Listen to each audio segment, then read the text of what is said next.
America has a problem.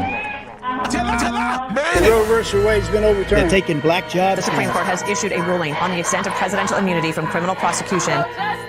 Shocking body camera video released today shows the deadly police shooting. It feels like my country doesn't love me. Charlamagne, now is not the time to sit this one out. It's time for Donkey of the Day. America's is a big reality TV show. On The Breakfast Club. Would you rather have the black president or the white president? I have a problem figuring out whether you're for me or Trump, and you ain't black. It's enough. America has a problem. Come on, MAGA, gather around. All right, Donkey of the Day for Wednesday, September 11th goes to the former celebrity-in-chief of the United States of America, Donald J. Trump. We all watched the debate last night. If you didn't, you missed a good time. Okay, Vice President Kamala Harris versus the former 45th President of the United States of America, Donald J. Trump. And if you're being honest with yourself, doesn't matter if you are a Democrat or Republican, independent, if you're just an honest person who calls things like it is, then you have to admit it was a complete and utter dog walk. Okay, I mean an absolute flawless victory for Vice President Kamala Harris. It went exactly how I said it would go when they was having a straight up debate, exchanging policy, if you want to say that. She washed him, all right, simply because she knows what she's talking about and he doesn't. So he decided to talk out of turn, tried to overtalk, threw a couple of insults, lied. You know, the insults he did try to throw, they didn't land. And he ended up looking like a madman, okay, a devil damn lunatic. Look, when Trump and Biden debated, after that debate, Democrats finally told the truth about their candidate, and America, okay, MAGA, it's time you tell the truth about yours. Okay, I will never for the life of me understand how or why Republicans just gave their party over to MAGA. But after last night, there has to be some type of buyer's remorse. I get it. Okay, in 2016, you bet on the right horse. Okay, 2020, that horse didn't come through for you. Your gamble didn't pay off. But in 2024, why?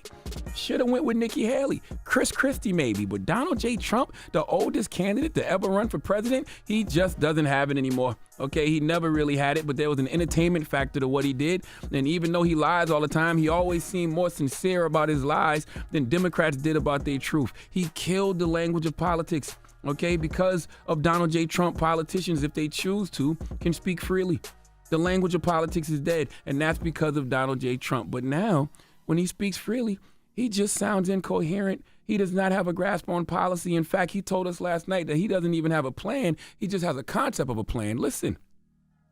Obamacare was lousy health care. Always was. It's not very good today. It's still never going to be great, and it's too expensive for people. And what we will do is we're looking at different plans. If we can come up with a plan that's going to cost our people, our population, less money and be better health care than Obamacare, then I would absolutely do it. But until then, I'd run it as good as it can be run. So just a yes or no, you still do not have a plan? I have concepts of a plan. I'm not president right now. But if we come up with something, I would only change it if we come up with something that's better and less expensive. And there are concepts and options we have to do that. Wow. And you'll be hearing about it in the not too distant future. For all my brothers out there who was having a summer fling with a woman and now it's getting cold, she's going to be looking to develop something more serious possibly. If she wants to be in a relationship and she asks you, what are we? Okay, when she asks you, do you want to be in a relationship? Tell her you don't have to be in a relationship, but you have a concept of a relationship that you potentially would like to be in. See how that goes for you, okay? Donald Trump in that moment should have just blamed Jay-Z for not having a plan. Okay, everybody else blaming Jay-Z for stuff this week. Pile on Trump. Listen, the vice president nailed it last night when she said Donald Trump looked weak and wrong. He literally fell for every single trap she laid out. See, folks is talking about how he sounded nuts when he started talking about Haitian migrants eating dogs. But Kamala laid the trap for him because she knew what to say to get in his head and disturb his fragile ego. Listen to the setup. Then he's going to talk about immigration a lot tonight, even when it's not the subject that is being raised. And I'm going to actually do something really unusual, and I'm going to invite you to attend one of Donald Trump's rallies, because it's a really interesting thing to watch. And what you will also notice is that people start leaving his rallies early.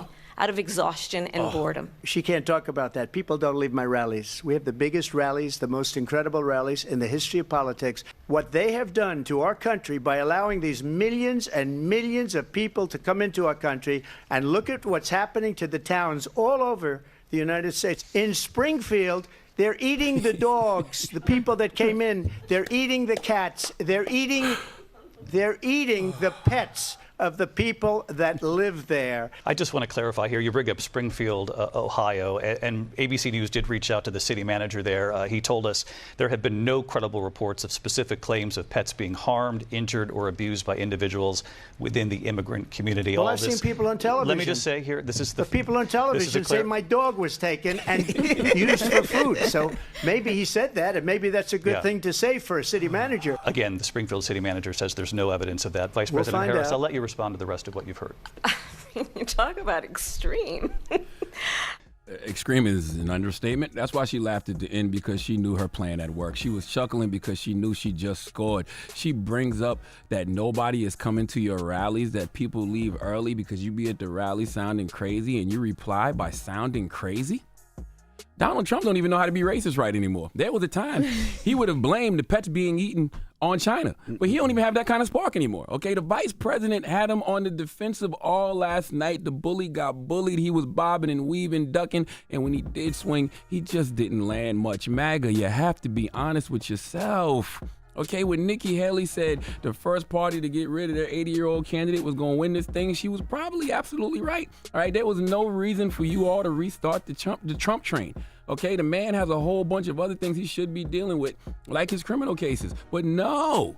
Now, last night was not an election. I am fully aware, and I'm sure his base was not moved. They will be there in November riding with Trump. But what about those undecideds, those independents? Okay, last night, Politico reported that in the first hour of the debate, 71% of Kamala Harris's grassroots donors were women. 71%. You know why? Because the vice president laid out simple and plain how Donald Trump is the person who appointed 3 Supreme Court judges who abolished Roe v. Wade, and how Trump takes full credit for the attack on women's reproductive rights. And Donald Trump's only defense to that was a lie. Let's listen. Well, the reason I'm doing that vote is because they have abortion in the 9th month. They even have, and you can look at the governor of West Virginia, the previous governor of West Virginia. He said the baby will be born and we will decide what to do with the baby. In other words, we'll execute the baby. And that's why I did that, because that predominates, because they're radical. The Democrats are radical in that.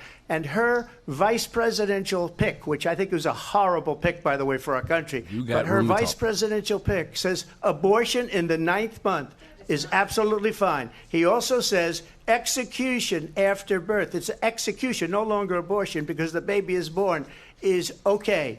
And that's not okay with me. Each individual state is voting. It's the vote of the people now. It's not tied up in the federal government. I did a great service in doing it. It took courage to do it. And the Supreme Court had great courage in doing it. And I give tremendous credit to those 6 justices. There is no state in this country where it is legal to kill a baby after it's born. Madam Vice President, I want to get your response to President Trump. Well, as I said, you're going to hear a bunch of lies, and that's not actually a surprising fact. Hey, man. Can I tell y'all something? Tell us. Donald Trump might be retarded, okay? Stop using that word. Listen, I know retarded is considered offensive. You said it again. But in Webster's dictionary, retarded is an adjective, and one of the definitions of retarded is very stupid or foolish. If you agree that Donald Trump is very stupid or foolish, then guess what? He's retarded, okay? And I want everyone saying that. Everyone on cable news should be talking about how Trump is incoherent. He does not have a grasp on policy. He doesn't have a plan. He has a concept of a plan. And MAGA, some of y'all holding on for dear life. But remember, if you can't tell the truth about your guy, then you're no better than those people who couldn't tell the truth about Biden. That's why I was pleasantly surprised to see Republicans telling the truth about what we saw in that debate stage last night. Tim Miller of the Bulwark said he caught up with Lindsey Graham last night, and Lindsey Graham said this. I asked several of his surrogates what they thought, and the number one question I asked them was, what did you think his best answer was tonight? And then I saw my old friend Lindsey Graham. We were at U Street Panels in 2016 when he was a Jeb endorser, and we had a pretty heated exchange, I will have to say, where he said I should be ashamed of myself, and the feeling was kind of mutual. But after our argument about the state of affairs of politics, when we calmed down a little bit, he looked at me and he was just like, "You are right about one thing. That was a disaster. He was unprepared, and we should fire the debate team." And I was like, oh, okay. Well, and I think that's all you need to know about tonight. You know, when you have your surrogate in the debate room saying you should fire the debate prep team, I think we know who won and who lost. Come on now. Old ladybug Lindsey Graham telling the truth. Chris Christie, Republican, said the vice president was exquisitely well prepared. She laid traps, and he chased every rabbit down every hole. And he also said whoever prepared Donald Trump should be fired. He was not good tonight at all. They just telling the truth. Britt Hume, a conservative pundit on Fox News, he was on Fox News with Hannity last night, and he said this, MAGA, listen. Make no mistake about it. Trump had a bad night. He rose to the debate repeatedly when she baited him, something I'm sure his advisors had begged him not to do. And we heard so many of the old grievances that we'd long thought that Trump had learned were not winners politically. And there they all were, talking about how he didn't lose the election and all that. I mean, my sense is that she came out of this in pretty good shape. Now, how long this will last and is anybody's guess. But for tonight, at least, this was pretty much her night. You're saying she had a good night? I'm saying she certainly did. That was on Fox News. That was Britt Hume, a conservative pundit on Fox News. At some point last night, Trump should have just reminded people that he pardoned Lil Wayne, and he should have said the vice president is the reason Lil Wayne isn't performing at the Super Bowl. That's the only thing that could work, because it was a complete shutout, flawless victory. Madam Vice President was completely and totally herself, and Trump couldn't do nothing with her. Okay, the debate was a complete and total dog walk. And I don't care what your leader says, the dog that got walked is not edible. Please let Kathy Griffin give Donald Trump the biggest hee-haw. Please give this giant jar of mail the biggest hee-haw. If he had got up there and just did here's the rundown what should have happened at the Super Bowl because I pardoned him, that probably would have. Or if he would have said, I'm a pardoned thug as soon as I get in first day of office. No. All right, well, thank you for that Donkey Today. Donkey Today is sponsored by renowned personal injury attorney Michael the Bull Lamonsoff. Don't be a donkey when you need a fighter on your side. If you're ever injured, go to michaelthebull.com. That's michaelthebull.com. And when you mess with the bull, you get the horns. Wake that ass up Early in the morning. The Breakfast Club.